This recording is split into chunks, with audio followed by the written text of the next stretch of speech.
Hello, welcome to the Always Be Comedy podcast. Today's is a classic. It's not for us to say, but because Rhys James brought his triple A game. I Yeah. mean, Tim, we said lovingly after the recording, we're like, we barely had to say anything because Rhys is just such a natural orator. The guest is Rhys James. Timo, we love the bones of this guy on and off stage. Yeah, absolutely. A person we've known for many, many, many years. He's been doing the night pretty much since the beginning. Yeah. I've tech fringe runs for him. I teched his last special. He's been a big always be fave for many, many, many, many years. He's going on tour, Chop Logic. Based on what we've seen, this is going to be vintage Reg.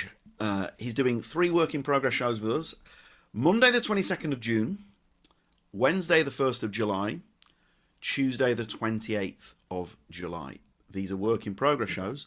But Timo, you've got the real McCoy, the actual tour. When does that kick off, Tim? So if you Google or whichever search engine, you know what, Tim? We've said it before the record.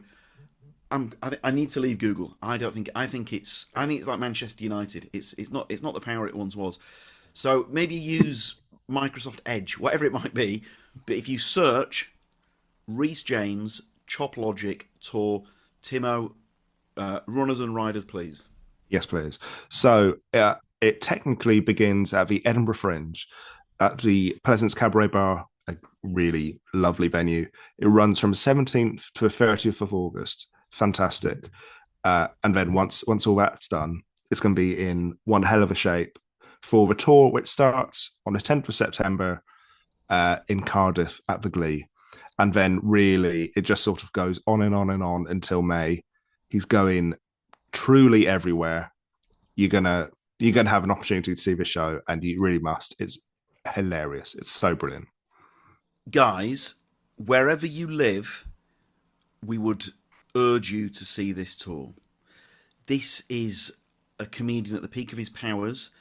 Tim, I think we both think the same of Rhys James. This is one of the best comedians working today. He's one of the best comedians in Britain.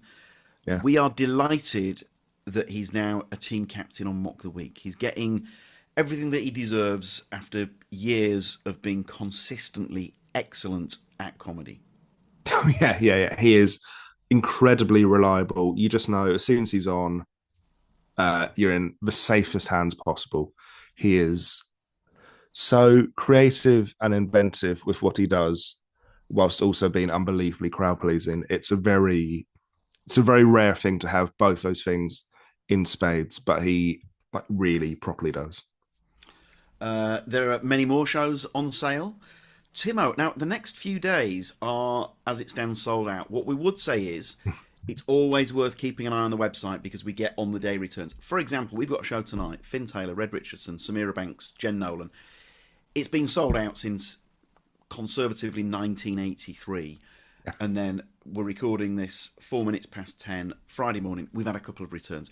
So if a show is showing as sold out, I regret putting those words in that order. Do check the website because you never know. But the next not sold out show is actually almost sold out. Friday the 24th of April, Harriet Kemsley, Joe Thomas, Sunil Patel. We've got a work in progress with Jacob Hawley on Monday the 27th of April. Tim, tickets are £6. It's a £6. He did one with us, I think, only a few weeks ago, and it was really, really brilliant. It won Best Show at Leicester Comedy Festival, if that's anything for you. That was really, really brilliant. Jake Hawley, again, someone I've known for a long time, and he's properly in the form of his life right now. It's great to see. I think it's a great show and well worth seeing, especially for £6. That's crazy. Please do visit alwaysbecomedy.com/tickets for these and many, many more. Also, we've added another work in progress with actual Rob Newman. We're very excited. He's never played the night before. So his first one sold out Tuesday the 26th of May. And so we've added another one Friday the 29th of May. It's a work in progress with the great actual Rob Newman. Very excited. Please visit alwaysbecomedy.com/tickets for these shows and many more. Timo, Flo and Joan, work in progress. Wednesday the 3rd of June. Oh yeah. Exciting times. Anyway, in the meantime, here he is, the great Rhys James. Right, we've gone straight into it. Normally we'll have like 20 minutes of gossip, but I need to express myself. Rhys, you have a very idiosyncratic look. Ooh. Do you think so? Yeah, I think I used to have more of an idiosyncratic look, aka freakish. I think I've become more generic. It's this is all said with love. 1950s Americana bowling alley. Yeah, well, I'm certainly wearing a top today that is there you go, look. No, but I think that's Real quite a common 50s vibe. That's a common vibe, isn't it? I like that. I like that style. Yeah, I one year I wanted to. I don't know if you have this where like in the build up to doing a show or like in Edinburgh or something, most of the ideas that come aren't stand-up ideas. They're ideas for like weird little flair bits or like mad bits of tech that you're just never going to do. It's actually more like 6 months out from doing a show. All my ideas that rush in are that, and it's because I'm panicking that I don't have any stand-up ideas. By the time the show comes around, I've written a show, so I just do normal stand-up. But it will be like, oh, I want to do this thing with an instrument where like, you know how Dimitri Martin would play the guitar or like Zach Galifianakis plays the piano while telling one-liners. I want to do that, but I'm playing like a mouth instrument, so it makes telling the one-liners harder. And then, so in the background, I'll actually just go, fuck it, I'll just duet with myself, and it's me playing the recorder in the background. But then in the background of that, my house is being robbed. Or just like, that was an idea I was genuinely going to film for an Edinburgh. And then I was like, just actually write some fucking material, you lose. And one of them, the reason I brought that up is because one of them was that I wanted to just wear bowling shoes for the show. And just open by claiming that I'd been bowling in the afternoon but was running late to the gig and didn't have time to change my shoes back, and that was going to be like the opening joke. And I just thought that just isn't funny enough. It's funny. I like it. It's not funny enough to justify. Like I would have to come on out of breath, like run into the room. Yeah, okay, fine. It's funny, but it's not very. It's not me. It's not me. You know, but bowling gloves still on. Act. Exactly. Yeah. Holding the ball. I would tech shows in Edinburgh, and you'd get like the plans in January, and I can remember a show where the plan was to have like 4 backing dancers. Yeah. And obviously, by the time it gets to August, that's long gone. Once you've done a budget, you go, you know what? Should we have maybe 1 backing dancer? 1 looks weird. Yeah, I had this I wanted to do this thing with instruments. I might have told you this on this podcast before, where one of these people, these sort of orchestral people coming up from the audience who are plants. And I disappear while it's happening because your focus is that you look at them. But then a track with what I'm saying carries on, and then I've disappeared from the room. And I spoke to Pete Furman about how I can do it, and he was like, "You can't." He was like, "You'd have to be on the second floor and build a trap door into the floor of the venue, and you're in a porter cabin, so that's not going to happen." But it was like, I then saw Nick Thune do a version of it that was like, he didn't disappear, but Nick Thune did this thing where musicians stood up from the audience while he was telling this anecdote, and it's really cool. But it's a lot of fucking hassle. But I literally was like getting quotes from like violinists and stuff to see what they'd want for the month. What would the damage be for a month? It's not ideal. It's you know, when you're trying to sell out an 80-seat porter cabin, and the phrase "seat" is used pretty loosely there, you're not making that money back per show. No, I'll tell you that much. And you've emailed Nigel Kennedy. Exactly, the violinist is making more than me every gig if I do that. Which US comedian is it that they do a special? Is it Scoville? There's music. Someone's like playing a harp or something throughout the whole set. Oh, I like that. I like the sound of that. I think I would just love to be able to do that. I think I want what the issue is for me is that I want to be able to play the harp or any instrument and therefore incorporate it into my act, but I can't do that. And it now just every day I don't do that, it's too late. Or you go to play each time, but just tell another joke, and then Nick Mohammed did that one year. What did he do? He had this violin on stage. He's an amazing violinist, and he had this violin on stage. And apologies, Nick, if it's not a violin, it's something else. I don't know anything about music, but and he keeps like going to do it as Mr. Swallow, and then getting distracted in a sort of ADHD way and go, oh, I forgot to tell you this. And then he like does another bit and he keeps picking it up and doing it throughout the whole thing. And then at one point in the show, he just randomly mid-sentence cuts himself off, walks over to it and just plays the most beautiful 2 minutes of violin and then just puts it down and carries on. Oh, God, sorry. It was distracting me. Oh, it's so good. It's so good. A lovely bit of incel if you fancy it, boys. Go on. Him and his wife, you know, like some couples will watch a Netflix show together, or that, you know, him and his wife will play classical music together. So I think he play the cello, or I think one of them plays the cello. That's how he proposed to his wife. He slipped in the proposal in the sheet music. Oh my God. So she didn't know. So they're playing, you know, no, Yeah. and then, you know, they turn the page, and then he slipped in the. That's how he proposed. It's nice, that, isn't it? Oh my God, that is nice. I was watching him host the Olivier's the other day, and it's just, I mean, so lovely, because I remember seeing Nick Mohammed years and years and years and years ago, and now he's getting like properly, he's like bordering on national treasure. I know a crew member who worked on those awards. It was the Olivier's, right? Mm. Apparently he roofed it, and the crew members' takeaway was the audience members at the Olivier's are way, maybe it's theatre people are more supportive, but compare that to the audiences of some of the other. Yeah, I think it's totally yeah. right. I mean, if you just think about what gets a laugh in a theatre, yeah, they're a lot more supportive, mate. If he was doing the awards, if he was doing awards on centre court at Wimbledon, I think he'd have fucking smashed it as well. I mean, they laugh at anything. Have you seen? This is no disrespect to Nick Mohammed. This is disrespect to theatre. No, but yeah, a ball girl chases a pigeon. Exactly. Oh, get a host in the Olivier's. That's so true. Yeah, you're probably right. But I mean, I'm just throwing in a bit of trademark cynicism from me there. But there's the Brett Goldstein routine about comedy and Shakespeare. Yeah, right. Exactly. Yeah. So true. Yeah, that sort of thing. Yeah. That's what you want to be. If you can be a comedian who, I mean, these do exist. I'm not going to not drop names, but who everyone in the audience has to laugh, because if you don't laugh, you're an idiot. You know, if you make people feel clever for getting it, then you're golden. Rhys, I'm sat right here.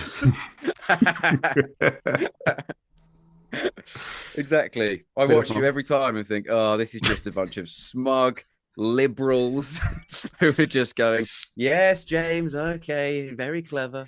We get it. You throw the Haribo. Stephen Bloody Fry.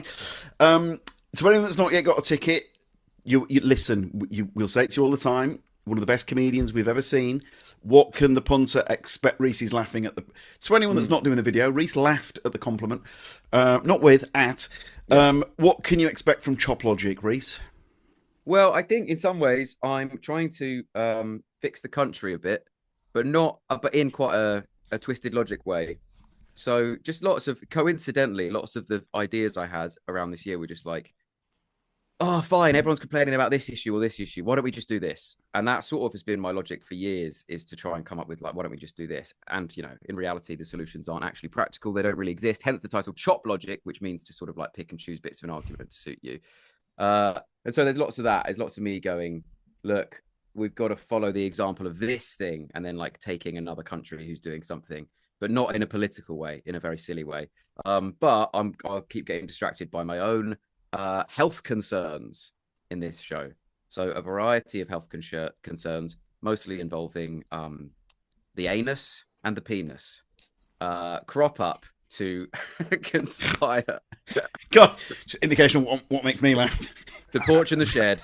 The porch and the shed are under renovation, and that is preventing me from looking outwards to solve the national economy, which I can do. But first, I've got to solve my own ass. My PR's watching this right now, being like, "What the fuck are you talking about? What are you saying?" Single gunshot sound. By the way, once again, by the way, I'd say this is a perfect example of I'm 6 months out from having to do the show, so none of this will be the case by the time you're at the show. But I will be wearing bowling shoes. Tim, he's blending in beautifully with that picture in the background, isn't he? Well, I was thinking, because that's based on your Fringe posters, isn't it? Yeah. So what happens now? Do you have to add a new layer? I've done 2 since that picture, so I guess we're out of it. Those were the Fringe ones. and those are the full runs. There we go. Those are the full full runs. fringe runs, and Could a never punter- again will that happen. Could a punter buy those? God no, my brother made that for me for my birthday. I would put that up 100%. Yeah, you might, but for the rest of you and Rich Gill, I don't know anyone else who's buying that. Yes, That was Tim's opportunity to say I would. No. Tim, you've sort of got a version of it. You've got my current tour poster behind you, basically. Yeah. I'm living in it. Yeah, exactly. I've got the, I can't remember what it's called, but the art thing where like the massive bed you're living there. Yeah. Oh yeah. Exactly. Have you been able to take anything from the lectures into the tour show? It's actually the other way around. That a little bit, yeah. But the lectures, because of time constraints for those lectures, which were meant to be, I had my eyes set on just making something for myself in a slightly down period, more available period work-wise. And I was going to just sort of do a YouTube series of 10, 15-minute lectures, mainly because of how much I enjoyed doing the Comedians Giving lecture, which you were, of course, present for. God, you were one of the very best on that. I really love doing it. I think it suits my delivery as a format. And it's a type of joke, like it includes types of jokes you can't do in stand-up. And I often have ideas for those and then get frustrated because I just can't be bothered to take a projector on tour. So I was like, oh, I'll do the lectures and I'll just make like 6 10-minute lectures and put them on YouTube. And then I just got much busier and didn't have time, but still had to honor the bookings of Always Be Comedy. And so I sort of turned my existing stuff into lectures instead. And it was interesting to sort of write with poking at it from a different angle, which is not as stand-up. So you're delivering it differently. You can show loads of stuff on screen. There was like graphs and data and like all shit like that. It's done in a funny way. It's hard to get that back in. There's definitely some things I tried at those lectures that are now in the show for now. But in terms of like, I tried a couple of the things that were basically what the graphs are, but without the graphs. And yeah, you need the graphs. Okay. Well, what I will say is it was worth it because that one clip, yeah, at the time of recording, I think Rhys is laughing at how much this has blown me away. I'm like, it's like Rhys is Elvis Presley and I'm Tom Hanks's Colonel Tom from the Elvis Baz Luhrmann movie. I'm like, oh, mate, 500,000 views. It's only been up, what, a couple of days? 19.8 thousand likes. But this is the one that you that caught your eye, Rhys. 3,727. What's that? The forwarding button or passing on to the next button? That's the real number. The views number's a load of bollocks. That doesn't mean anything. Oh. Genuinely, when you've got 1 million views on something, it's like, well, you haven't, because all these apps skew them massively to like, oh, they watched a second of it while scrolling past. And what are they called? The Albies. The algorithm. The Albies. The Algerians, I just keep fucking with the numbers, man. Just how I felt geriatric, another term I don't know about. The Albies, yeah, they do that. All the social media apps just they inflate those numbers. But in terms of likes, can't inflate ours. You can't. No, that's the thing, James. They do. You think you're getting 1,000? No. This is the tough love I need. But it's a bit like when you look at how many people view your story or something, and then you imagine your process of viewing a story is you're just clicking through rapidly with and that counts as a view. So it's the same thing with these views on. That's so true. No one's looking at a story going, that looks like a lovely memory. So what you actually have to look at is whether they're engaging with it. And so a like is, decent.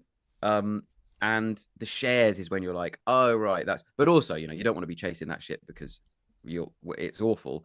But shares is that's why you start making, clickbait stuff. Because sharing is like, or you start making fake stuff because it's then like, oh, what gets shared? The reason this one got shared is because it's about a very current thing and a very internet thing, which is the looks dancing streamer, Clavicular, and of course, host of Traitor's Companion podcast, Edward Gamble. Edward Stevenson Gamble, please. Awesome. Do you notice that translates to sales? God, no. Absolutely not. Really? Most of the people who interacted with that don't know I'm a comedian, despite it being a clip of me doing comedy. Most of the people were like, maybe you should try jester maxing instead. And I'm like, yeah, I'm a professional comedian. I am. Has it reached that gang? Has it reached the clavicular sort of? I think it's reached some clavicular people, yeah. Really? Wow. But weirdly, they're not fans. It hasn't reached anyone who's defending him. No one seems to be a fan of him. So like, there's definitely people. It's quite anti. It's a bit like Bevo or someone like that. You know, Just what I mean? about to say Where it's Bevo. I didn't know Bevo everyone was doing knows him. porno until Romesh said it the other night. Bevo doing porno. Yeah. Oh God, how this industry's changed, how this podcast has changed. I was listening to Red Red Richardson talking about how someone came up to him at maybe like at a like music gig, like Oasis or something, and he said to Red, "You're my favorite, you and Jim Skin." And they do completely different jobs. Jim Skin sort of walks around streaming. Red is a stand-up comedian. Jim Skin buys coffee and complains they burnt the bean. And drops the shoulder. Jim Skin is a positive influence at the moment. I will say. I like Jim Skin. I like Jim Skin a lot, but it's not. I don't know what you're talking about. This podcast has become a geriatric person, like trying to stay in touch with the youth. What is a just phone? Content now. That's what for some people. You're trying to get big now. You know how before it was like, oh, you got to be on YouTube. You got to be a YouTuber and stuff like that. It's like the thing of now is you've got to be a live streamer who's constantly streaming. And actually, it's not even like. James, you're picturing like Mark Goldbridge when I say live streamer. I mean, walking around the street and someone is just filming you all day and you're basically just going about your business, but you have a certain charisma or personality. And I don't really think you even need that. And you're just like interacting with people. And then it sort of becomes a bit of a self-fulfilling prophecy because you get big enough that all your interactions are fans coming up to you while you're walking around the street. I only realised this from that frankly disappointing Louis Theroux documentary because that guy that he follows is doing literally that, isn't he? Walking down the street and people exactly. So Jim Skin is friends with that guy, but Jim Skin is a much more positive influence and positive male role model, and isn't really in that. Despite being friends with some of these manosphere guys, but I'd imagine just because they're the most famous people on this app, he's a bit more of a like. I think he's just a mid-30s man, so he's just not as insane as these guys. Like he just learned a few life lessons, and so he's just like quite a gentle. Guy. So I would walk into Penge, live streaming the whole thing. I'd buy a coffee from Carnival Coffee in Penge and would just talk about what I'm doing.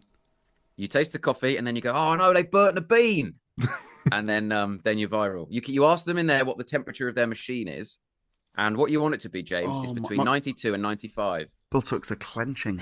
A Madonna song will start playing. You'll dance to it. Play Into the Groove by Madonna, and then drop the shoulder. And say, that Madonna song will end up in the top 10 for first time in decades. Because of this guy? Yeah.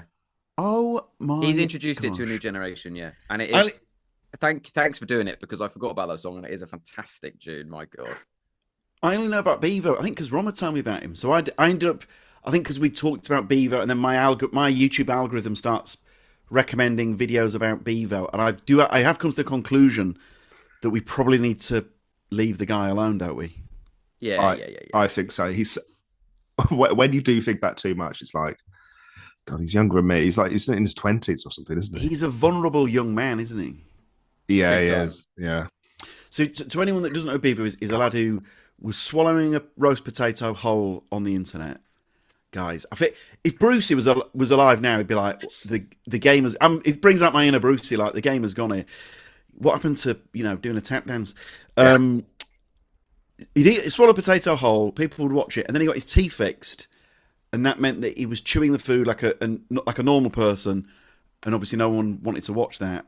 But then he's become famous. So he's sort of like chasing the fame, isn't he? And what he's prepared to do gets more and more bleak. Is that fair? It is almost like the exact narrative of a thing would be about this, about like the dangers of becoming famous in a gimmicky way on the internet. Is like what is left when people get bored of that. The term they always use is when you fall off, and so you have no choice but to kind of get more and more depraved, in a more desperate act. But that's the problem if you're in The Simpsons. It's Bart is the "I didn't do it" kid. That's right. And then everyone gets sick of it, don't they? And then it's like everyone's laughing every time he says it, and then there's just one time he says it, and everyone just goes, "Oh, this is just sad." And it's exactly what happens with people who get big on the internet for like gimmicky things. But we're lucky, I think, because Hawk Tour had a coin, so we're lucky Jim Skin's not releasing a crypto. In another world, there are hoodies. Everyone's wearing hoodies that say "Don't burn the bean" on them. And this guy, he's not gone for any of that. The fact that Hawk Tour was a thing. Yeah. Off the back of being interviewed in the street a la Vox Pop, and then ends up doing was it a crypto or a bit like a Yeah. Yeah, It was yeah. a cryptocurrency that was a big scam, and And then she's having to apologise. and then has a big podcast and all this sort of. It's like this is basically what happens now is once a week a new "I didn't do it" kid is launched into the world. That is it. Thanks That's to social so media. true. And we just have to ride it for 6 months before it's just like, oh God, remember that weird mass psychosis we all went through where we all found this Hawk Tour thing funny and this person had a brief career off the back of it. It's like, God, it's mental. And it also, like, you know, when I was starting out in comedy, I felt like the big thing that people not necessarily had a chip on their shoulder about, but that was being debated was there was reality stars were on comedy shows. So the reality stars would go on panel shows, right? And it would all be So like Amy Childs Yeah, would that go sort of on. thing. Yeah. Would go on 8 out of 10 cats. Exactly, that sort of thing.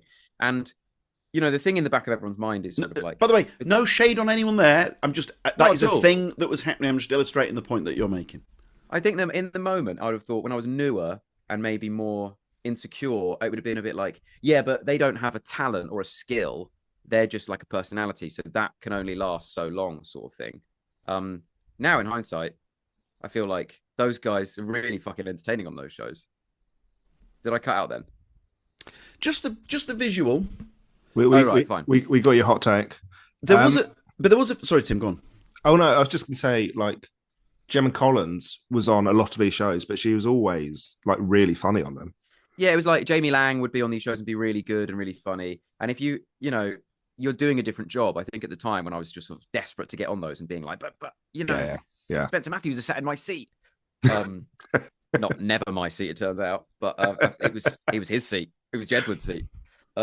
But I think this is the equivalent of that. So I think that was an era where reality TV was booming, and now the era is the social media is booming, and TV in general isn't. And then you sort of like, so it throws up social media now in the same way that those TV shows would, has the same mix of talented people making funny sketches and people just walking around doing fuck all and getting really big, or just like saying Hawk Tour on the thing. And it is exactly the same dynamic. So if you're one of the sketch people on these social media things, I'm getting half the clicks of these people just doing nothing, then you're probably losing your mind in the way that I was when I was an open spot trying to get on telly. What would you predict the next thing is? I told Tim this story before, but I once warmed up a show. Lord Grade was a guest, and I was asking him about comedy during one of the breaks. He was a fascinating guy. And he said that the trick with comedy is knowing what's next. And so he gave several examples. Obviously, it's easier said than done. So you want to be the person that's ahead of the curve rather than the one chasing the curve. So if the current thing right now is, as you say, burnt the bean, walking down the street, where do you think it's heading if you were to predict? I think live comedy, I mean, this isn't really a proper prediction, but I do think if things continue to get harder and harder to work out if they're real or not on the internet because of AI and stuff like that, then I think live comedy gets bigger and bigger and bigger. Tim, let's give Here we a go. round of applause. At last. Tickets at alwaysbecomedy.com. I don't think I don't think you can make the room any bigger, can you? You can't add any more seats in there. Give You it need a to get try. a second floor. We'll do 2 p.m. shows. Yeah. We did used to joke about gaffer taping chairs to the wall. Yeah. You need to do something where you can, if you can put like a little platform above that first bit, then you'll be sorted. Yeah, You maybe need a balcony. That's the dream. I mean, Rhys has done a great job for us. There is a balcony at the Bedford, and we're starting there from. Thank you, Rhys. Friday the 4th of September. Lovely. Rhys isn't booked in for one.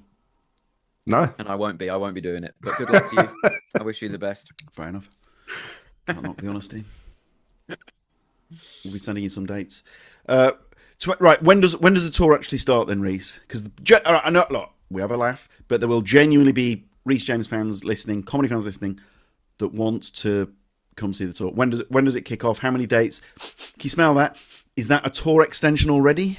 It's I guess technically starts in Edinburgh. I'm doing the last 2 weeks of Edinburgh. I think maybe the first date's the 16th or 17th. And then it's immediately in September it will be on. And at the moment it goes until sort of May 2027, I think. And so some of those dates that are in sort of April, May next year are selling better than the ones at the end of this year. And I'm like, oh, it's because people think it's this year. Oh, People no. obviously think that's happening this May, so I need to Yeah. book that quickly. because it's like, why are they filling up quicker than some of the September ones? It's like, that but is you know, the thing, isn't it? Whatever. That's to my benefit for now. It does say 2027. I'm not misleading anyone. But people do turn up to some, venues a full I will year get some of before. those Instagram messages. I think people who turned up a year early. What sort of fettle is the showing at the moment? Obviously, you're doing several whips. Always be comedy, mate. Your whips. You know, we listen again. No shade on anyone. Some people's whips and whips can be as whippy as you like. You know, the ink is still wet, and it's milkshakes not as popular as they used to be. Is that no, nothing in that? But I think there is something in that. That's great. Let's write that down. I might try that. I think I could, especially wearing this top. I think I could really get 5 minutes out of. Hey, what about milkshakes? What about broads? You two won't appreciate this because it's before your time, but you do look like you're going to hang out with Richie, Ralph Malph, and Fonzie. Yeah, and the rest of the Happy Days. It looks like I look like a waiter in a diner. Yeah. No, you can sit the main table with Arthur Fonzarelli. I've talked about Arthur Fonzarelli before at the Tomfield, and people have looked at me as if to say, "What is an Arthur Fonzarelli?" But yeah, even your whips are always fantastic. They don't always work, but I like to give stuff a fair chance. So the lectures is not a good example. I had no choice but to read some of that stuff, but I hate reading stuff out, and I just think I lose conviction in an idea so quickly if an audience don't like it, that it's like I try and give it the biggest chance possible. So I do kind of try and really get it in my head before I try it for the first time, unless I'm genuinely riffing. But I wouldn't be genuinely riffing unless I was confident. So it's normally quite a good gig if I'm doing that. But so if I've got a bit and it's like, also often my premises are really contrarian and I'm really having to convince the audience of a thing they disagree with. I'm really trying to say this is the case or something like that, and you think the opposite. So if you're going to do that, you can't really be tiptoeing into it and going, I kind of got this idea of this, maybe this. Yeah, sure. It's like there's no room for nuance in that sort of way of doing stand-up. So I have to go in like totally with conviction. And that's why I try and get it in my head. I still look at notes, but I don't like to go on with anything. I just bomb. I'm just not very good at doing it like that. I watch loads of people who are so good at just going on with like half an idea in their head and making all the sentences work and sound like a proper point they're making or like an actual bit. I am so shit at that. It doesn't come out of me like that. So Tom Allen is a Jedi at that. Yeah. I also just like on the other side of it, it's like I realized recently, it's like I've watched loads of people do whips and I've watched Acaster do a bunch of whips and I've never once seen Acaster have notes on stage in his life. I don't think he's ever used notes. I agree. Yeah, and I think that probably is like, that's the next step. Is like I need to be at a place where it's like, no, everything is like a real gig, and if you don't remember it, it's not good enough, kind of thing.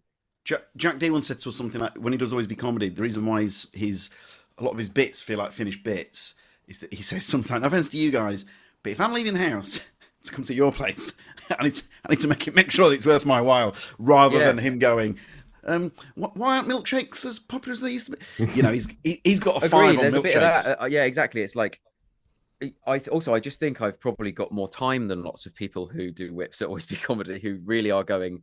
My only like there must be people you have who are so big there who go, the only time I have to write is on stage, and in the Uber to the gig or whatever. I can think of one person in particular who was pretty open about that. Yeah, whereas made it work. Generally, if I've got a whip that evening, I try and spend at least half of the day getting it into a place where it's like, right, and then I'll do that, and then I'll do that, and then I'll do that. But your tell me I'm wrong. Your creative process is it's more writerly, isn't it? So I think Joe Wilkinson is similar. When you're doing a whip, it's more about memorizing the written word rather than bullet point topics that you're going to riff around. Yeah, it's still bullet points, but it's not topics. It's like bullet points of the jokes within the story or within the topic. And it's sort of poking, these are my ideas on this thing, and these are the order that make sense to me or whatever. But it's learning that, or not necessarily learning it like a script, but it's like, here's my point. The words will form themselves by doing the shows. It's learning that so that I have the license to improvise within that, if you know what I mean. If I'm not the sort of person who can just go up and go, here's the headline topic. I've got an idea. This is the premise, and then I'll just riff off the back of the premise. It's because I just never get a laugh for a premise.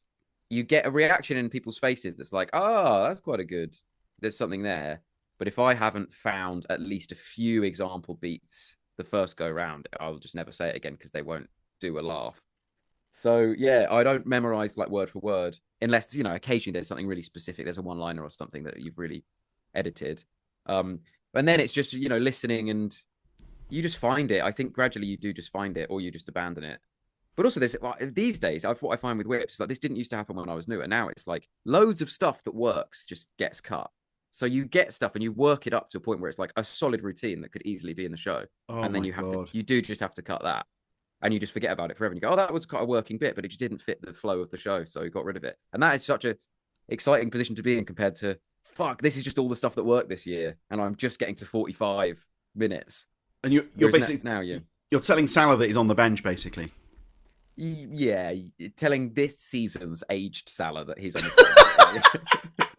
They're not like if they were amazing bits, I would find a place for them. They're bits that work, is all I'm saying. But things just working, that's not really enough, is it? Everyone's trying to get stuff that's great, and so obviously it'll get to, like I say, it gets to, if I'm starting this in August, it gets to July, and then you look and just go, it's just fucking ashes. There's nothing here. Ashes. It's just disappeared. It's all burnt to a crisp in front of my eyes in July, and suddenly it's all gone. And then you get to August and it's back. Now, there is a feeling that the pendulum is swinging positively in the TV direction, right? It does look like things are going great compared to where they were, say, a year ago. Take this, buddy. I think you've played a key role in that, because the success of Mock the Week, we think, we've said it on the podcast before, is helping that pendulum swing that way. Rhys, you've gone from a guy who was knocking on the door to now being a bona fide TV star. You are a captain on Mock the Week. You must be, I know one of the reasons we love you is you're riddled with self-deprecation / hatred, but you must be chuffed at that, because that's a great thing. Yeah. I'm very lucky that I'm part of if the pendulum is swinging, that I got to board that train at the right time, rather than I'm not driving it. But it's, I didn't pitch it to be commissioned for the last 5 years. So fair play to those guys at Angst. They never give up. But it's really cool. It's one of those things where it's like, it's really stressful and scary. And so like Mock is one of those shows, just like any show, where it's like the best thing is being asked, and then the worst thing is having to do it. That's not true. It's just like on the day, on the build up to it, in that hour before you go on, you're just going, oh God, I might phone in a bomb scare to the studio so we don't have to do this. Just because it's like, it's just nerves and stuff. But so obviously what you want is them to go, do you want to be a team captain? You go, oh my God, yes, all my dreams are coming true. And then when you're there, you're like, can you write 3 hours of jokes about the Iran war, please? Then you go, oh no, careful what you wish for. I've absolutely ruined my life. I'm so stressed every week. I'm going insane. And then what happens is, once you're sat there and you're actually doing the show, you don't feel like that at all. You're just like, oh, this is brilliant. This is so much fun. And it's, it's made more fun by the people that they book and the people that are around you, and Dara especially. So I love it. It's amazing to do. Also, just like, the air I'm walking on Wednesdays, having done a record on Tuesdays, is insane. I'm just sort of like, every Wednesday, I'm like, God, I've got the best job in the world. Flash forward to the Tuesday when we're about to do it, I'm like, I would do anything to be a lawyer. If I could work in Costa and serve Jimskin, that would be a dream. Fuck this. I hate this. I don't want to do this. But that's just because I am an anxious person who gets nervous about things. If I could deliberately burn the bean for this guy. If I could burn the bean so I can go viral, that would be the dream. But then what would happen is Jimskin's walking into my shop and I'm shitting myself going, oh, if I could just be a comedian on Mock of the Week. Yeah. God, I hate this. That is I've so just have true. to learn that whatever I'm doing, it's like, it's always going to make me feel like that. And so if you were midfielder for, I'm not going to say Spurs, that's a terrible example, but midfield for Real Madrid, you'd be like that before a Champions League game, wouldn't you? Of course, God, yeah. But even if it's like low stakes, if I had a completely low stakes job, I would still also just be like, oh, I've actually got to do it and interact with someone. Oh no. I just think the idea of work is like, if you're ambitious, the idea of doing any work is amazing. But, it's still, you've got to go to work. I mean, I'm so grateful for it and I love doing it. And like I say, it's doing it in the moment is amazing. It's just the build up to anything. It's because it's scary. You just go, oh, you know what? I've proven my point by being asked. Yeah, absolutely. What the week though? I mean, am I right in saying that's sort of like blazing the trail in terms of how TV shows are getting made? In terms of, it goes out on TLC, but then putting the full episodes on YouTube and obviously clipping it up as well. I mean, that is really in 2026. That's the way to do it, isn't it? Yeah, I don't think it's. I think it's joining a trail that's been blazed by countless other things. Taskmasters, I think, been putting the episodes on YouTube for a long time now. But I think that's because of Americans and stuff. They know they've got a big audience over there. And I think the Mock the Week YouTube episodes are only in the UK still. I think they're just doing that because it's really hard to find Discovery Plus and TLC, and they're not the same word. So, I think they were just like, we want people to know about this thing that they presumably spent loads of money on. I'd love to see some of that. But they, nah, they're good guys. They're good guys over there. Rhys saw Tim not laugh at that and then backtracked. So I think they're just like doing what you got to do. Clips wise, they're really open to me. I wrote to them immediately when it was commissioned and was just like, can I clip this up for my stuff? Because I just sort of said, look, I had loads of success with this when I was just doing this and the BBC didn't know about it. When I was doing it, it was on the BBC. Like, the BBC just didn't know that you could clip stuff up. They weren't clipping up anything at that point. And I was just ripping it off like you, because those ones would go on YouTube just from like Americans would upload them. I was just ripping it and editing it myself and putting it up, and then it would do really well. And they eventually started posting clips in like the last series, which felt a bit like a piss take, given we knew it was cancelled. Yeah. And then deck chairs on the Titanic. Exactly, yeah. When I said to TLC, can I do this? They were like, oh God, we'd love you to do that. Thanks so much for being so on board with. I thought they'd be like, yeah, but we'll do it. But I was like, you do your clips as well, but your clips are going to involve everyone. You know what I mean? It's going to be like a 2-minute clip of all of us speaking, and I just want a clip of me saying a one-liner. It makes sense for them. Exactly, yeah. So they're really on board with it, and that's lots of channels aren't. So that was really nice of them. But yeah, I mean, it's an exciting thing to be at this thing. I mean, I feel like SNL is kind of blazing the trail in the way they're doing stuff. I suppose it's not blazing a trail; it's just something we've not seen here before, which is just like such a YouTube focus. We're all excited on clips, and it's like it's really cool, yeah. And it feels sort of like SNL's got this cultural cachet because it's new that all of these other shows used to have. I don't think you need to have those these days, but it's like there was a time when Mock the Week was the cultural cachet. What are they going to say about this? And I don't necessarily think that's the case at the moment. It's getting loads of people are watching it and enjoying it, but I think it's not that. Whereas SNL is like the young, exciting, what's their take going to be on this thing? And that's so cool to exist and to exist in a new way that we've not seen over here. People want to know genuinely, you're a star of that show. Diplomatically used A to not upset anyone else. You are a star of that show, and people do tune in because they want to know what Rhys James's take is on stuff. Yeah. Well, I hope you like takes about shit and piss. Because that's usually what it is. I know we've got to get onto the format bit, but when is Mock back? It's back in September, right when the tour starts. So, in the way that I'm walking on air at the moment, because we do a record on Tuesday and then I generally take a Wednesday off, and I'm just like, God, what a great job. It's from September. It'll be like, oh, it's Wednesday. You're going to Basingstoke now. Go and do your tour show. And obviously that is work. So for that, I'll be like, fuck, I want to kill myself. I hope I don't. I wish this gig would just get cancelled. And then I'll get on stage and be like, I've got the best job in the world again. So the cycle will continue for me, but in a much more dramatic fashion. But yeah, I'll be doing Mock at the start of the week and then tour the rest of the week. Rhys, who are your favourite acts to see in the green room? Bridget Christie.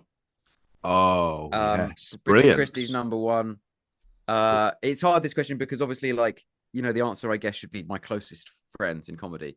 But you can sort of see them anywhere, or you sort of do see them a lot. They're still obviously great fun to see in a green room.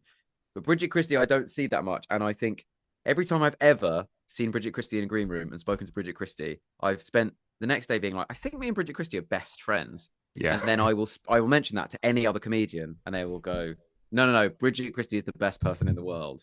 And everyone feels like they're Bridget Christie's best friend after they spend 5 minutes with her, because she's just so fun and nice.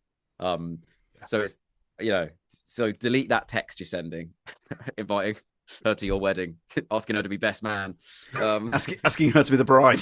yeah, exactly. It's not going to happen, buddy. But yeah, I just like, she just also just like this bundle of joy, who's really fun and really silly and supportive, but also always has a mad anecdote up her sleeve of something that's happened that week. And a really weird perspective on everything that's really fun. I love it. Tim, I bet when Rhys said that, we were both thinking, but I thought she was my best friend. Yeah. Sorry to break it to you. Any comedians listening? Sorry, I've had the same experience. She's so lovely, so funny. Yeah, that's the fantastic. other one I've written is Harry Hill. Yeah, nice. Possible recency bias here because at the Tommy Field the other day, Harry Hill was on, but he just always is in such a silly mood. I know that's not going to be news to anyone, but often people are quite serious in green rooms, or it's really bantery in a different type of way. Both of these things have their place, but Harry Hill's just so silly. And he said to me the other day, I don't want to spoil any of his new stuff, but basically there was some debate around some prop that he might need lots of. And he sort of then was like, oh God, but that's going to be really expensive to get loads of them, isn't it? And this is sort of like off stage after his set. And then he just started looking up how much they are. And he went, oh, they're 15 quid each. Okay, maybe I could do that. And he's just sort of talking to himself while I was maybe talking to Tim. And then was just like, he just sort of said, 15 quid each. But maybe if I get them in bulk, I could get them cheaper. Or maybe I could get some sort of like brand deal with them. Like they would do them to me. And I went, yeah. And then he just looked at me and went, and you can sort that for me? It made me laugh so much. You can sort that out for me? And then we got in a discussion about the Black Card and Andy Peters. But yes, I thought your eyes would light up, Tim. That's where that came from, is because he asked me to sort him a brand deal to get quite a bit of old tech that he could use for a bit. But yeah, obviously great to see the green room as well, both of those, because you know you're going to get to watch them do comedy. And they're both so fun to watch. But yeah, both just make me happy, and they make me feel less nervous because we're not really in comedy mode. We're like being funny, but I'm not thinking about the gig anymore because they take your mind off the gig. But then you make me feel more nervous at the idea they might watch me. Great answer. So, thankfully, they always leave just before you go on. So they always leave. Yeah, they would never stick around. Or thoughtful. Or they haven't got there in time because they're headlining it. Yeah. So that's good. That's always good. Who is the best new act you've seen recently? I think it is Lamal Jermaine. Nice. Yeah. I think I've just never seen him not absolutely smash it. Every gig I've been on with him, and he's been one of the open spots. He's had an absolute blinder. And it's just really solid stuff. I'm always really jealous of people who are like really chilled on stage, like whose vibe is kind of a bit whatever and like really relaxed delivery. Because I do not have that. And I'm not capable of that. Every time I've tried that, I am not capable of that. I am sort of like frantic slightly, or like I deliver it with a sort of faux rage or something like that. Even when I've tried to go, yeah, I'll just do it like casually, whatever. It just doesn't work. I just can't do it. It's not that it doesn't work, actually. It's if I do it, it still works. It just feels so unnatural that I'm really jealous of people who can go on and do that. And I think when people like that, who are that casual, smash it, they smash it with such a high ceiling because people have really had to get onto their way of speaking. But that's his authentic self, whereas yeah, exactly. Your authentic self is a bit frantic. And I say that as, you know, quite a nervy. You're not nervy like I'm nervy, but you know, you play to your strengths, don't you? Yeah, exactly. And like I'm, you know, speaking fast and stuff like that, which is I was going to call my tour Listen Quicker because people often say speak slower. And then I thought, oh no, what if I do randomly change my whole thing and speak slowly? It won't make any sense. It's like, well, you're not going to. But for years, everyone would be like, speak slower, like slow down or whatever. And I'd be like, no. That's your this superpower. Is the style. This is the style. It's your USP. Yeah. It doesn't help if you do go and do gigs in other countries. I will say that. But, you know, listen quicker and in English more. Is that on cards for this tour? Yeah, I'm going to go to Australia at least. I don't think that's announced yet, but I think that is going to happen. And I don't know yet. I imagine there will be some European dates at least. America's complicated because it's hard to get in. Yeah. And also, like, you know, you get detained at the border if you've done a tweet about Trump, and I go on Mock the Week every week and call him a lovely guy. I was going to say, but if you're as pro-Trump as you are, you'd be fine. Yeah, exactly. Well, the thing is, I've said enough, ironically pro-Trump things on that show just to be a dick. I could probably make a little 5-minute montage of them and go, look. Little red cap on. Basically, yeah, exactly. Okay, who is your favourite comedian who does not do it anymore? quite a lot for this. Yeah, I'll go global. Bo Burnham. nice. Yeah, yeah. Of He does course. seem to have just disappeared off the face of the earth. I think Inside is, which isn't stand up, but I think Inside is one of the most groundbreaking and genre redefining things I've ever seen in my life. It gets slagged off on the internet a lot now because it's like as like this millennial thing or whatever, and the thing that we were like of a moment, and you go, yeah, it was a real time capsule, but still, it's like all of it holds up. I think it's Yeah, amazing. I agree. There's loads of guys who in Edinburgh, when I first was going to Edinburgh, it was like people who blew my mind were like Tom Basden and Johnny Sweet. Mm. Like those shows, it was just like, well, this is as good as an Edinburgh show can ever be. And neither of them really. I saw Tom seem to be turning up at Moth Club very occasionally recently, but I wondered if that was for something specific. Yeah. Obviously now, both hugely successful screenwriters. Tom Basden with a million sitcoms. Yeah. And I just like, I'm just such a fan of all of the work both of those guys do, but their live shows were just something else. Yeah, I'm Absolutely very unbelievable. I'm very jazzed. I never got to see a Johnny Sweet show, and I like his vibe. Yeah, so good. Oh my god, just so. Is Johnny so Sweet good. with the Bird and Thomas? Yeah. Yeah. Yeah, I wonder- and now he owns the production company of Simon Barrett, I believe. I warmed up a Nick Mohammed, just to bring it all together, I warmed up a Nick Mohammed pilot, and Johnny Sweet and Simon Bird were there. Oh, yeah. And I'd warmed up a different show where Simon Bird was on. And so I went over to Simon and I said, "Oh, so are you a writer on this?" I co-own the production company. Yeah, well, actually, one of my first ever gigs, I think my second gig was a heat for So You Think You're Funny, above a pub in Leicester Square. And my friend Mark Smith was on, at the time possibly known as Winston Smith, now known as Mark G. Smith, who I wrote Dial F for Football with. Which Why is is he called Mark G. Smith now? Audio sitcom. I think because Mark Smith's quite a generic name. And so for Mark E. credits and Smith stuff from and Before and things- stuff. Exactly. You know, Yeah. You just could go up the alphabet a bit. There's probably an F. But he was on competing in the heat. I was doing my second gig. I was probably 17, 18. And then at the back of the room, Mark in the interval was chatting to Johnny Sweet. And I recognized Johnny Sweet from the In-Betweeners. He's in one scene in the In-Betweeners. I know which one, yeah. And because my friend from school, Dave, had said to me, that guy in that scene in the In-Betweeners, I bet he's their mate. He just totally randomly predicted, I bet he's mates with those guys. He just seems like he's mates with those guys. And that like they've put their mate in it or whatever. Obviously, I found out, no, he is an actor and a performer as well. But that's what he was. And so I then looked him up and was like, no, it's this guy, Johnny Sweet. He performs with them. Yeah, he is their mate, but he's like in a sketch group with them. And this was like the next day. And then Johnny Sweet was backstage at this gig. So then I said, are you Johnny Sweet? And then he was like, yeah. What are you on about? Anyway, so then we started chatting. Ed Gamble was also in that audience watching Mark What? at this gig. Both of them, there's about 10 people in this audience. And one of them's Johnny Sweet, one of them's Ed Gamble. And then they all went, oh, we were going to leave, but we'll stick around for your set then. Which at the time I was so new, that didn't shit me up. Now I'd be like, nah, just leave. Yeah. Obviously, just go. And then I did a set which was like obviously terrible, but went well enough. I think I scraped through. And then they were like, oh, come for a drink with us. And they were effectively the first friends I made in comedy. Oh, this is lovely stuff. Totally coincidentally, just at this thing, because I recognized Johnny Sweet because my friend Dave said he looks like he's their mate in the In-Betweeners. I know, how mad is that? And then I would go and watch Johnny every year. I mean, I'm still like very good, close friends with Mark, obviously friends with Ed, and I occasionally see Johnny, but I don't, you can see stand-up comedians at gigs a bit more than you can see screenwriters and actors. Simon Bird was a brilliant stand-up. You can see Jesus Christ, what a talent. I wish he was still doing it. I think he's such an, I mean, I know like, he did that special, didn't he, a couple of years ago, but he's great. That was my era of doing the chortle. I mean, that was just before. That was like the sixth formers of doing chortle. So we were the generation after, and that was just such an influence on so many people, I think.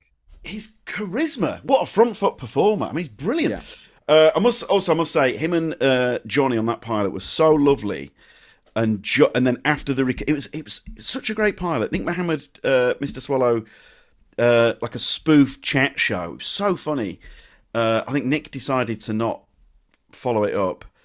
You're doing a warm, right? When you're doing a warm and it's going well, mentally you're like, oh god, this is definitely going full season. You know, but obviously if the host or whoever isn't really fancying it, but they made a point afterwards of being very lovely and that. So I must say, Yeah. Then that group of boys, they're nice boys. Yeah, they Good are. guys who wrote amazing shows. Yeah, unbelievable. What talents. And just like when I remember seeing Johnny's show and he just like squeezed us into the tech booth on the last day of the Fringe, and it was just like totally mind-blowing as to how you could structure a show and what you could do. He did this show where he's doing a presentation and then there's a bit in the middle of the presentation where it just says error or something like that, and he's just like, oh, I don't know what that is, and he skips on, and you kind of know where it's going, but then it gets to like he finishes the show and does the big conclusion. Then he looks at his watch and he goes, there's 25 minutes left, and he goes, what should we do? Anyone got any ideas? And then he just starts going through his desktop on his computer, and you can just see all these different like folders, and so people are just shouting out like, oh, open the one that says like My Secret Diary. And then he goes, okay. And he just opens that and starts going through that and does like another presentation. And so he's probably written another hour of stuff so that you can genuinely choose, and it's different every day. Oh, you know, one of them is just the DVD The Departed, and he keeps saying, should we watch The Departed? Does anyone watch The Departed? Tech is shouting out, we don't have time for The Departed. We don't have time to watch The Departed. It's 2.5 hours. And he kind of just goes through, and then it gets towards the end of this show, about 5 minutes left, and he goes, oh, shit.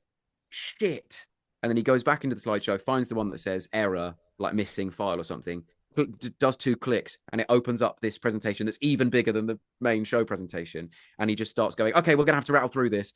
And he just rushes through loads of stuff, and it's like there's loads of callbacks in there, but there's loads of new ideas, and they're ideas that only really work if you go, oh, that was just like a thing about this, that's like so funny. Of like, he doesn't have to actually do the bit, he's just kind of like showing it all, and he just like really reels off all this stuff like really quickly. It's so exciting. Fucking mate, I wasn't even there. I'm like, it's so exciting. It's the cleverest thing I've ever heard. And then he goes, thank you very much, everyone. And he goes off stage, and he goes like behind the curtain, and he's got the camera on his MacBook, and so you can still see him on the screen. No. He puts his MacBook down and he opens up the notes app, and he writes notes on the show, like how the show went or whatever, and he just starts typing like, kind of think that guy in the front row, think I got away with it with that guy in the front row, and just like doing little bits like that are kind of all references that are really like in the moment, things about what happened.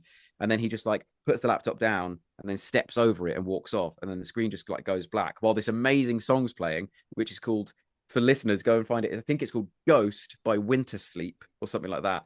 And if you play that and imagine what I've just said, you'll just be like, oh my god, what a heart-soaring moment at the end of a show. Just like, it was just fucking mind-blowing. And what was mad, and what has helped me for the rest of my life, is that I saw it's one of the best shows I've ever seen, and Chortle gave it 2 stars.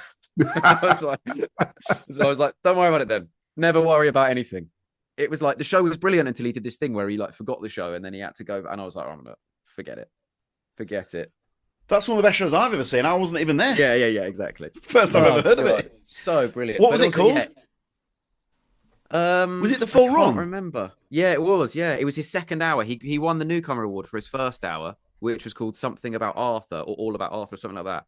And I can't remember what the second show was called. Johnny Sweet, if you're listening, if you want to have another go at it, always be comedy. Yeah. He wrote a book last year as well, I think. So like he's he did. Yeah. Doing all sorts. And a film. Oh, he probably wrote it ages ago, but it's Incredible. Maybe it was called Let's All Have Some Fun and Learn Something for Once. Great. Let's all just have some fun and learn something for once. Yeah. That's brilliant. what it was called. Oh my god, it's just unreal. Wish he still did it. Actually, so many more people are coming to mind now about people I wish still did it. Now I'm talking about it. Liam Williams is another one. Yeah, I really miss Liam Williams. What chats with Liam Williams? Again, another one who is one of the first people I met in comedy, or like my third gig. It was like in the same pub as that previous one. It was a heat for the Laughing Horse competition, and we both went through that. And he was just fucking amazing. Liam is brilliant. What a stand-up. Tim, what a great question, great answer. Great. There's not really time.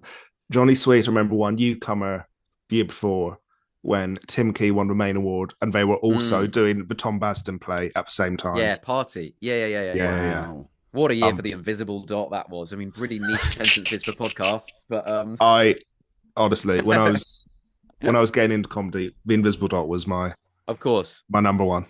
I've got like a flyer. Is it too inside baseball to talk briefly about the Invisible Dot?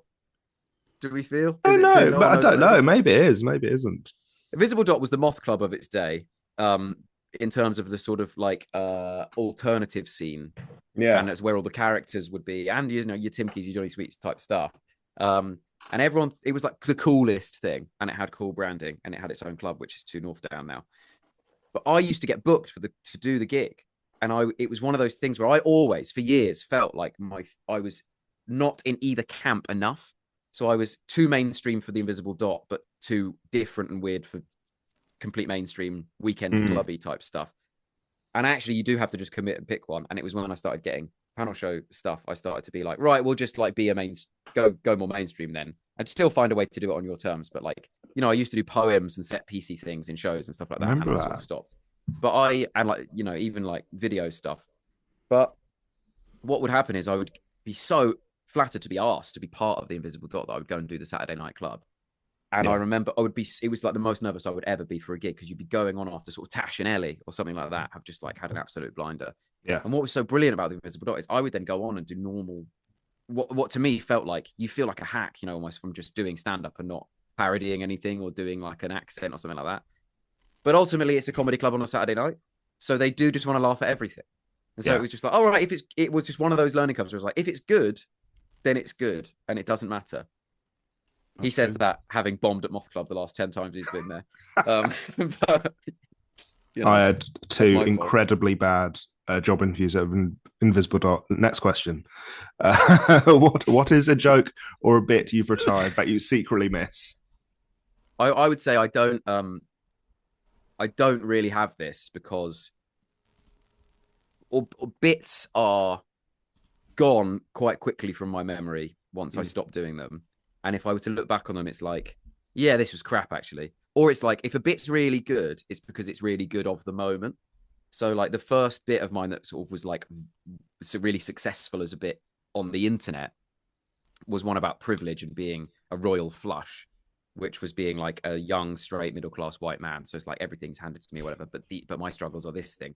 How much people ask you to watch their laptops in coffee shops.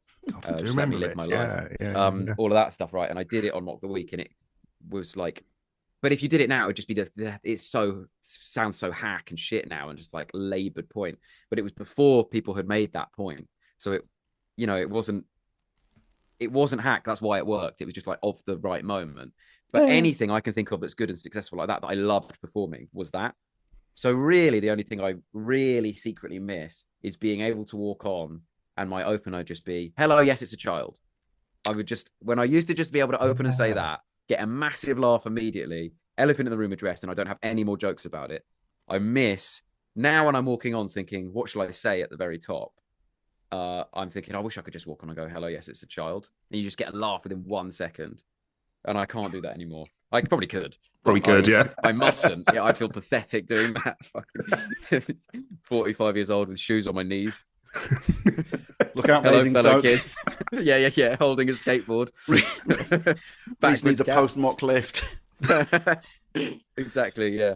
I look too tired for that shit now. But it's, yeah, that I miss, being able to walk on and say that. But also, I suppose I do like going on being like, well, what am I going to say? I mean, the cheat code, obviously, when you're opening a set is to back reference something that's already happened in the gig and put yourself in a story that's already happened from the compare or something like that, or happened with the audience. That is the ideal, because it's an absolute cheat code to just be like, to just tag on to something else. Still smart, though. But it also you're shows always very good at it, more than most. That's what I'm always looking for. So like every gig, I'm just trying to pay enough attention to be able to do that and say something. But I do think it's a cheat code, but also it's like, it shows you're present and in the moment, and you're not just here to phone in a... Yeah. And that's what the great thing about doing that is, you then can phone in the rest of your set, because they've been tricked into believing that you're present when you're not. I didn't see the last set, but has anyone seen my canoe? Oh! Yeah. What? How's he done it? How's he done this? Yeah, exactly. Oh, man. And actually, increasingly, I'm finding, this is the thing that's annoying about tour, is increasingly I'm finding a new way, when I'm doing sets on bills, is I'm finding new bits of my set where I can get stuff involved. So I've got a big section about AI at the moment, and about how I lost my previous job to a robot and stuff. And now when I say that, I just say my previous, because before I did this, I used to, and then I just say the job of someone who's been spoken to in the front row. And it is electric every time that I'm basically implying their career's over. Especially if it's a really specific thing. The other night, someone worked in a glass factory making wine bottles or something like that. So I just like, you just said that. They think you've done a magic trick.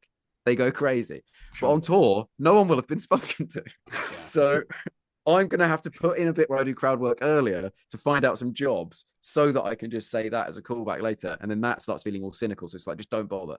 Just do the show. But yeah, Hello, Yes, It's a Child is the one I suppose, if any, I miss, but I don't really miss it. Because also it's like nice to be on your toes a bit when you're walking on to try and work out what shall I say. Yeah. Also, I quite like the idea of like, I remember Pete Holmes saying that he had this policy for a few years where it was like, try to not start your set for as long as possible. So go in and riff it's not necessarily crowd work. It's more just like riff on the environment. And if the room is a new room you've not played and it's interesting or looks weird, it's like you can get a lot out of talking about that. Or if there's been a character in the gig who's a bit nuts or something like that. Or if you're following Harry Hill, for example, there's like things you can talk about. But try how long can you go without starting, I think is always quite a fun challenge. And that would be not possible if I was saying, hey, like, hello, yes, it's a child. Sure. So maybe I don't miss it. Maybe I just miss being young. I think what I miss about that joke is I was young. I had hope in my heart and I had a career mapped out that was going to happen for me. These are well considered answers. We appreciate it. Okay. Next question is which Piers joke or bit do you wish you had written? Well, I really wish so much that I had written Sean McLaughlin's joke. Me and my wife are expecting a child to make some very serious accusations about me. Yeah. Not least because it's one of the best jokes of all time. Oh, it also is like one of the main things I do comedically is misdirection. And so it would like slot in so easily. And thirdly, it is the perfect punchline to my current material. In my current material, so many things would like, I'm looking for a joke about expecting a child that is a twist at the moment to end the show on. Yeah. And I'm like, well, what's the point in looking for that when the perfect one exists and has been done by your friend? So yeah, it is like literally when I was writing it the other day, I was like, oh yeah, and then I'll do this thing where it implies this, but then this. And then I was like, no, you won't, because it's been done. So I'm very jealous of that. I wish, oh God, it would just be such a perfect. If I had that now, I'd think the show's finished. I can go on tour tomorrow. I always think with that joke, I think Alex Keeley talked about how when he watched it in Edinburgh, he laughed so uproariously he like banged his head on a pipe and like yeah. It is just perfect. No one sees it coming. Yeah. And it's just one of those perfect bits of misdirect. It's like a really efficient joke. There's loads of word economy in it. Oh God, it's great. There's loads of these that I wish I had, or at the time I wish I had. I used to have a bit about how my grandma always says it was better in her day. That feels quite rude to me to brag about a time period I didn't get to experience. I don't go to her and say the future's going to be amazing, and then I would sort of like imagine the future and what I'm telling her. And at the time, Adam Hess, who I lived with, had a bit that he only did for like 2 gigs because it didn't really suit him, and it perfectly suited me. But it's his thing, so couldn't just like have it. Which was, my grandma always says, "Oh, it was better in my day. In my day, we had class. In my day, we had dignity." Yeah, you know what you didn't have in your day? 80-year-olds. So maybe reel your neck. It was over. And I was like, God, that's so me as well, isn't it? I was like, that would suit my tone of voice so much, and it fits perfectly into that bit I'm currently doing. It's like, I wish at the time I would have been like, I wish I could just have that bit. Yeah. But it's his bit. Does Hess Smith stand up? I don't know. Get him on the pod. I've got no idea. All right, well, he was great. So. Okay, what is the weirdest way you've made money to supplement comedy? I've got loads of these. In your notes, you say Jacob Hawley sold used socks. Yes. I too have been contacted by the sock man. He's really consistent in any time I post a picture that includes a bit of sock in it. He tells me how discreet he'll be in purchasing those socks. And I said, I'm not you. It's not you I'm worried about. It's me going on podcasts and talking about selling them. I have resisted so far, unlike Jacob. But he also just like all his DMs are like quite pervy sock things. Then the other day, I like posted something about SNL. Like, oh, SNL was great. And he just sent this like paragraphs of analysis about the American SNL and the history of it. And I was like, whoa, whoa, whoa, whoa. All of the rest of your messages are, can I wank into your socks, please? You can't then think I'm going to take your opinions on Lorne Michaels and Chevy Chase seriously. Stay in your socky lane, dude. At least send that from a different account. It can't be from a sock account. Thanks for coming. That's our show. Cheers, guys. Yes. Gonna go get a coffee. But yeah, I've done loads of stuff. So I did loads of football stuff when I was starting out. When I first moved to London being a comedian, I was on Spurred on the Spurs YouTube channel. And then I would do the Football Republic. All of the lots of things I do, because I had a YouTube channel. I used to live with a YouTuber called Chris Kendall, Crab Sticks, and I would make sketches on YouTube, and I would I made like a little mini series to promote my first Fringe show and stuff. And all of these things I had the piss taken out of me for, and they have all since gone on to be the exact things that you need to be doing in order to survive. And I did them and stopped doing them. And not because I had the piss taken out of me, but because like, oh, okay, well, this stuff, I don't need to subsidize it anymore. And it's like, if I'd carried on doing them, I would now be the fucking example everyone gives of, you need to be doing this, you need to be doing your own social media stuff or whatever. And the football content is like, I was doing that football content on YouTube and it was going well, like they were getting good numbers and stuff. But now we're in an era of utterly booming, can't move for football content on YouTube of like all these sort of formats. And it's like, yeah, I was just fucking doing it 10 years ago and now I'm not doing it anymore. And I don't want to be doing it anymore, but it's like, oh God, the money. I'll just say something as your friend. It's all worked out well. Yeah. I know you don't want to be doing that stuff, but it is just like, I also did. I did. Well, if you carried that on, you'd be going, I could have been a captain on Mock the Week by now. Yeah. That's true. Yeah. That's true. Yeah. And I don't want to be having fake opinions about how Haaland's only going to score 4 goals this year. Who cares? Some of those videos. Life's too short, isn't it? Maybe it's because I'm 47 and it literally would be a nightmare. But I think I did one of the first ever comedian brand deals. And the reason I think that is because of the flack I got for doing it was people like, what is this? What is going on? And that is I took over the Oasis, the drink Twitter account to do something called #OStandup in like 2013. And it was, they got in touch and said, you do funny tweets. For some money, will you write loads of tweets for us? And we're going to try and like trend the #OStandup. Turns out if you do anything at midday, it trends. And so it did. And in 2013. In 2013. And probably now. It's a bell curve, isn't it? It was really hard to do it in about 2020. Stand up. #OStandup. I can remember one joke that I'd said, which was, if I learned just one thing at university, then it was a waste of money. Rubbish stuff. But also bear in mind, it's got to go through like, they've got to approve it. 17 people have to approve it. So I did it, and people were sending in their own jokes, kind of thing, and that was the idea. And it was to promote a thing you spray into water, a sort of squash thing, but on the go. So it's like a little thing, and that I mean, I remember you squeeze it in. Yeah. I remember it. Larry Dean would always walk around with one. Oh, there we go. Wow! So stand-up really worked. They picked the wrong guy, but I remember doing it, and I remember people like Phil Wang were replying to me saying, "Hey guys, head over to the Oasis Twitter feed where you can watch me do this." Being like, they were just going, "What is going on? What is this?" And then now these days, if you do anything like that, people just comment being like, "Get the bag," fair play. Yeah. And I've since done loads. I did one for Harvester where I trained a bunch of Harvester employees to be funny, with a earpiece. Did you honestly? They were sent out to do it. I did one for Mike's Hard Seltzer about like extreme honesty, where I had to go up to people in the street and like say rude things to them or something. I did one for Lidl where I on Snapchat, if you'd open a cracker and a hologram of me would appear and say a cracker joke. Once again, I wrote about 150 cracker jokes for them. They all had to be approved by the Germans at Lidl. And it took fucking forever to get 5 that they were like, yeah, okay, that. And I was like, yeah, this is insane. Just because they were like, so for example, they were like, can you write jokes about Lidl, like cracker jokes about Lidl? And so for example, one, it was like, I said, what does it mean if you see a puddle of water, a scarf and a carrot on the floor? It means that you're in the middle aisle of Lidl. And they said, it's all right. Given the constraints on me, for a cracker joke about Lidl, I'll take it. And like, still a bit original. And then they said, yeah, we don't want to mention carrots because Aldi's mascot is a carrot, and then we don't want to remind people of carrots. And then I said to them, "Do you sell carrots?" And they were like, "Yeah." And I was like, "So do you think every time someone gets to the carrots in Lidl, they go, Aldi, I should be an Aldi?"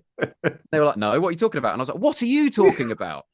The word carrot in the context of a snowman isn't going to make people shop at Aldi." But they wouldn't let me do it. They were like, "Can you change it to lump of coal or something like that?" And I was like, "Nah, it doesn't work. Forget it." And just wrote new jokes. But yeah, I did all of these things. All this chat is reminding me I need to get to Aldi. yeah. You know what? I've exclusively. I think I'm out of contract now. This was years ago. I shop at Aldi now only, and I only buy carrots. But I did a lot of that, and so but that kind of is comedy adjacent. Maybe it's not subsidizing it in the same way. So the other thing I did is gambling. So in the pandemic, I played poker on a Twitch stream like 5 times. Didn't. I also used to do Ruby Blue, the 99 Club. Yeah. I used to get given, it was £80 in cash midweek to do that gig. Yeah. I used to get it and then immediately go to the Empire Casino, sit upstairs in the poker room because it was a Tuesday night. The Champions League would be on the TV, and I would sit there with my 80 quid and just basically play poker till the Champions League game was over. And then you realize this is the bleakest life anyone could possibly lead. But I was like 20 and being like, this is so cool. It's like you're a Vegas comedian. Yeah. Yeah, exactly. It really is. And then the other thing is me and Adam Hess briefly went through a spell when we lived together of doing the martingale system every night after gigs, which is where you double down on roulette. So you put a tenner on red, and if it loses, you put 20 on red. And if it loses, you put 40 on red, basically until it wins. And then each time it wins, you take that tenner. If it does win, you just put another tenner down, and you're just doing this until you make 100 quid every day. And then we would leave the casino. And so this would happen, but obviously like you need enough money that you can get through like 5 spins. The odds are you're not going to get through 5 spins in a row where you don't hit one. And so I think therefore you need £360 or £320 or something like that. I feel nervous listening to this. As long as you've got that, you can go and do that. And the problem with it was that for a couple of weeks, it worked flawlessly. Yeah.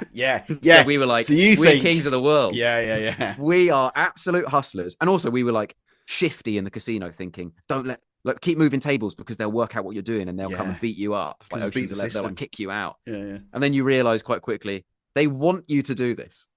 Yeah. Every fucking idiot in the world has gone through doing the martingale system thinking he's conning a casino. They're watching the monitors going, look at these fucking idiots. Look at these fucking bozos thinking they can. That's why the 0 exists on the roulette thing, because it's not one of the colours. So the odds are never in your favour. So long term, if you do the martingale system, I don't know who Martingale is, but he's a fucking idiot. Then you long term lose, and that is what happened. Of course, the 0 is there for a reason because we lost everything. Always wins. What happened is it got to a point when it was like we kept saying, "Well, it never ends because if you keep doubling down, you'll eventually get the money back." And it's like you're going to have to put £5,000 up. Well, like, you're going to have to put £1,000 now on a number. Are you really going to do that? And it's like, well, no. So now I just have to go home. Yeah, pretty sad stuff. Great answers. Great answer. Wow. And finally, final question. The best advice, perhaps from another comedian or something you've learned that you'd like to share. I think I wrote 3 things quite late last night when I was trying to think about this, and they're all sort of nonsense. Basically, the one I'm trying to keep in my head at the moment a lot of the time is remember it is supposed to be hard. And I think my logic is like, so it's not rewarding if it's not difficult. It's got to be difficult. Whenever you're like, oh, it's too hard to try and, even if you're writing a script or you're trying to write a stand-up bit or you can't make something work or it just feels like a lot at once or something like that. It's like, yeah, it's supposed to be. And for a while I thought it's supposed to be, or anyone could do it. And actually now I've realized, no, anyone could do it. We're just the ones who are doing it. We're just the ones who can be bothered to do it when it's this hard. So that's all any comedian is just someone who bothered to persist with how fucking difficult it is. And loads of jobs are hard, by the way. I'm not saying it's harder than anything else. I just mean it is really hard. Like you can peel all the stickers off a Rubik's Cube and stick them in the right place. And you've solved the Rubik's Cube. Or now it looks like you've solved the Rubik's Cube. But you don't now know how to solve a Rubik's Cube if you do that. So it's got to be hard. You've got to do the process and do the work, or it's not going to be satisfying in any way, and you've learned nothing for next time. Tim, so that Rubik's Cube answer. No, it's nonsense. I love it. Yeah, it was great. But I do think, like, obviously there are comedians. I do think it is a case with stand-up comedy that anyone could do it. And I think people think that isn't the case, right? They think you have to have this like incredible personality and charisma or ability to see things in a different way. There are some comedians who do have a God-given charisma and personality who really suit being that. There are loads of people in the world who also have that charisma who aren't comedians, who are on building sites or are lawyers or whatever. Like, there's loads of jobs where people are just like, wow, I just met someone who's the most charismatic, amazing person who would definitely be incredible on stage and isn't. So I think that is basically irrelevant. For the rest of us, because I certainly don't have that, for the rest of us, we're just the ones who did it and kept doing it. And we are now a product of the way we trained and learned in doing it, mixed with a bit of how your brain actually works. So maybe you're a left-sided brain, right-sided brain, or whatever. But the way in which I see jokes, I can tell is 80% just the sorts of jokes I consumed and was interested in, and therefore taught myself how to think in that way. We love, I think, to think I'm special. You know, I'm doing this because I think in this certain way and I see the world differently and all that. It's like, no, I see the world differently because I made myself see it differently because I wanted to do this. So it's all just, you can just do it. If you're listening to this and you're thinking, can I do it? You can do it, but it's going to take decades and you're going to fucking lose your mind and it's really hard. But you definitely can. You just have to be mental enough to really want it. And I do think you have to have enough ego that you think you deserve it. But for a while, you need that. So that's what I have to remember all the time. Is like when I'm like, fuck, this is so hard. It's like, yeah, of course it is. Because anyone could do this at any moment. And the fact they're not doing it is because it's this fucking hard. So just go and do it. Is that answering everything you've just said? That is surely why someone like me, when I look at these people who are walking down the street talking into their phone, but having phenomenal success from it, I just think, well, I just don't get it. Because like what you're talking about there, comedian, years and years of graft, Right. you know, and craft and so on. Whereas these guys just coming along, here I am outside, Poundland, and you know, millions and millions of views. That I struggle to make sense of that. I wonder if it's the same. If it's the same thing for that as well, though. They're the ones doing it, and it probably is hard. I bet there's loads of people doing it who aren't getting any views. Yeah. It probably is hard to find your thing that people connect to in some way. And this guy Jim Skin that we talked about at the start, he was doing it for years. It's only this year it suddenly started kicking on into people really caring. Right. That's fascinating. So he's actually been the burnt the bloody bean. He's been doing that for He's been 10 making. years. So I think he's been making like gym sketches for years. He's a big hench guy who makes like sketches in the gym, and then he just started streaming and doing this, and it was like, yeah, you just find your thing, don't you? Like you work out. Just, I guess, in the same way Tom Basden was like, actually, I don't want to be a live performer. I want to be a screenwriter. You gradually work out what's the thing you actually are amazing at and you want to do. I think he's also amazing at live stuff, by the way. But so he obviously, Jim Skin has gone, I'll make sketches. He got enough encouragement from making the sketches. And then suddenly went, I'll do some live stuff. And everyone went, no, we love your personality. So you should be a live stuff guy rather than a sketch guy, etc., etc. Yeah. So I think this exists for all of it. It's like everything is hard. All of this stuff is going to be hard. So it's like, I've been asked to go into my school loads of times, right? And like speak to the kids about like, I mean, I literally did a show about this where I was like, I'm not doing it because you've got to be so famous for them to give a shit or it's just going to be humiliating. But I've been asked to do that. And I always think, but the only thing I would say to them in terms of doing it is anyone can do it. So you have to fucking want it desperately. You have to want it so much. So if you're listening to this and you don't, then don't worry about it. Do something else. Yeah. Because for all of this stuff, it's going to take so long. And everyone thinks it doesn't. Obviously, you know, we've heard this 1,000 times. It's a cliche because someone appears on your screen and you've never seen them before and you just think they started yesterday. But it's a fucking nightmare. But it's supposed to be. And so whenever I'm struggling and going like, oh my God, everything's on top of me. How am I going to think of 1,000 jokes about the Iran war and write this script and then perform them and get them in my head to learn them and do da-da-da-da-da. You're like, yeah. If it wasn't like this, you wouldn't be here because someone else would have just come in and done it. So that's what I have to remind myself is it's got to be hard. Or it's supposed to be hard. But I don't think that's really advice, to be honest, because everyone with any sense knows that. It's I guess it's my version of it's my version of the hang in there cat poster. I need one that just goes, yeah, this is what it's supposed to be, you dickhead. Because I would be prone to, in the past, I would have been prone to complaining about it or giving up or whatever. Do you know who needs this speech? Go on. Tottenham Hotspur. Oh yeah. Well, no, they need a speech. It's not supposed to be this hard. Yeah, that's what I should write. It's supposed to be hard, brackets, but not that hard. If it's that hard, maybe just move on to something else. Then you leave the dressing room. Yeah. Wow. As I live and breathe. This is what a motivational speaker. You carried around the pitch. Yeah. Brilliant. That was great. Rhys, Tim, that was one of the best episodes we've ever done. That was great. Yeah, loved it. Thanks so much for a pleasure. All the work you put in. Well, I once again, like, I can't hear a question. Nothing comes to mind. It's like my stand-up is like, you couldn't just ask me that and I'd go, oh yeah, off the top of my head, I'd say this. Oh yeah. My memory is a piece of shit. So I have to really go, yeah, what? So when you said, well, the one of like, what's a bit you miss? I was like, oh, I'm gonna have to look through all my old notes of like old shows and see if there's any bits I can remember. And then I did, and I was like, oh, yeah, I don't miss any of this. This was hell. You're having to try and get laughs out of this shit. Superb. Rhys, thanks very much. Thank you very much, as always. Huge thanks to Rhys James. Tim, a thing that we learned from that podcast. Yes. So I started working in comedy in 2015. I didn't realise Rhys in 2013 was doing so many brand deals. I didn't know about the O stand-up thing. I didn't know about him. I just didn't know about him working with all those brands. I can't remember what they all are now, but there were so many different ones. Lidl, yeah, the Lidl middle aisle. There were loads. There were, and he's told me about a few where he's had to do certain things and what have you. Yeah. Do you know what? Fair play. Oh my god, absolutely fair play. Considering in 2013 he was probably a rising new star. It was still very early days in Rhys James' career, and he managed to get all these things done, which you see a lot more nowadays. So he was real head of the curve with that. So I think that's going to be mine.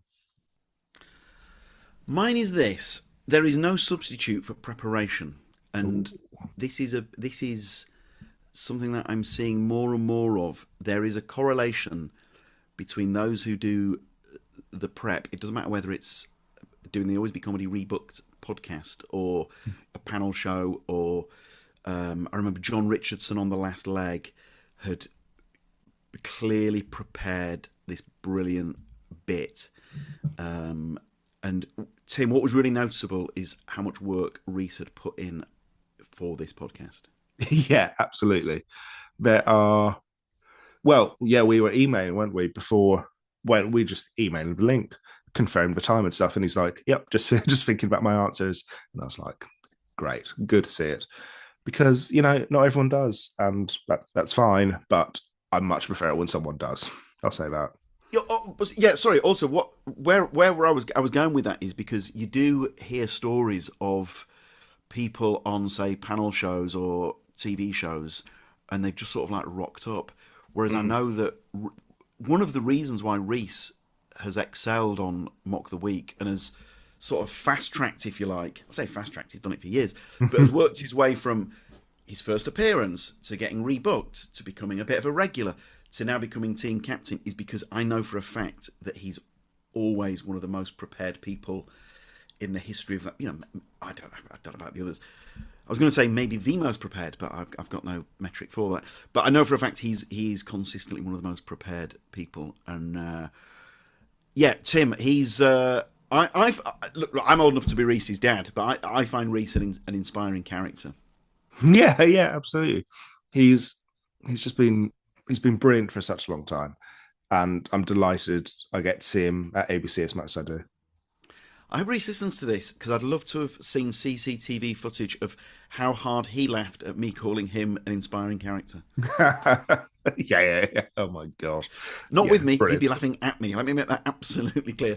But no, Tim, I would say that you and I have enjoyed Rhys's richly deserved breakthrough and success and position in the comedy firmament probably more than Rhys has. Yeah, I think you're completely correct about that. Yeah. Oh, very that's what much else so. I learned about this as well. I think we're like this, Tim. Rhys Rhys said that he's sort of jealous of comedians who are very relaxed on stage, but I reminded him that no, that's who we are. We are just naturally, you know, Yeah. nervy, jumpy people. There was a podcast, and Paul Scholes said, "This is Paul Scholes who won 11 Premier League titles, two Yeah.